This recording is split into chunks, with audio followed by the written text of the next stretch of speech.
Баршаңызға сәлем. Бүгін мен сіздерге тауық етінен дайындалатын өте дәмді тағамның рецептімен бөлісетін боламын. Егер қасына гарнир қоссаңыз, екінші тағам ретінде берсеңіз де болады. Ол үшін бізге тауықтың төс еті керек, және видеодағыдай етіп бөліп турап алсаңыздар болады.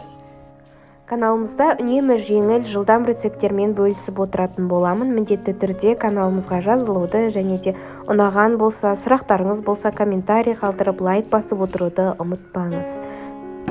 Мен беретін рецепттер бойынша тағамдарды дайындайтын болсаңыз, сізге ұнайтынына күмәнім жоқ. Олай болса, келесі кезекте пиязымызды турайтын боламыз.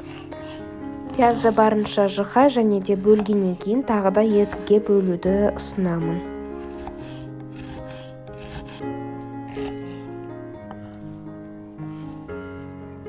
Табамызға оливки майын немесе кез келген тағам дайындайтын сұйық майды қоссаңыз болады, және қызғаннан кейін бірден пиязымызды қуыруға көшеміз.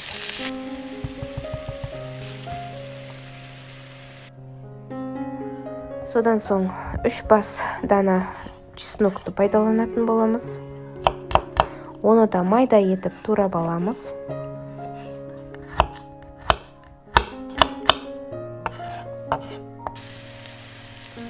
Қуырылып жатқан пияздың үстіне салып, жақсылап араластырамыз. Туралған етімізді саламыз.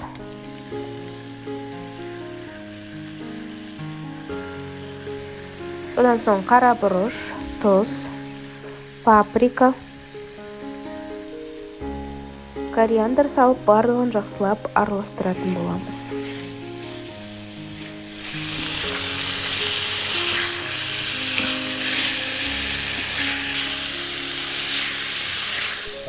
Содан соң томат пастасын немесе томатымызды турап, майдалап салсаңыздар да болады.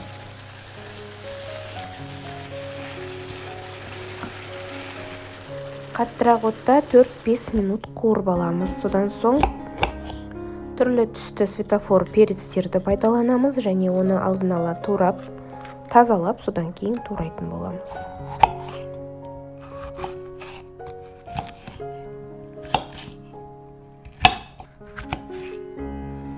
Бізде дүкенде светофор перецтің түрлі түстісі болмағандықтан мен острый перецті алдым. Бұл жағдайда біздің тағамымызда кішкене қосымша ащы дәм қосылатын болады. Егер ащы дәм сізге ұнаса, міндетті түрде острый перецпен де жасасаңыздар болады. Яғни ащы, тәтті бұрыш. Видеоға сәйкес етіп барлығын үрлеу етіп турағаннан кейін қуырылып жатырған тағамымыздың үстіне салып, жақсылап араластыратын боламыз.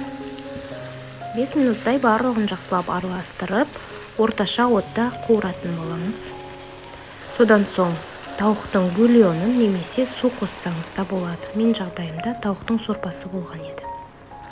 Базилик қоссаңыз болады. Өте дәмді, ерекше дәм береді.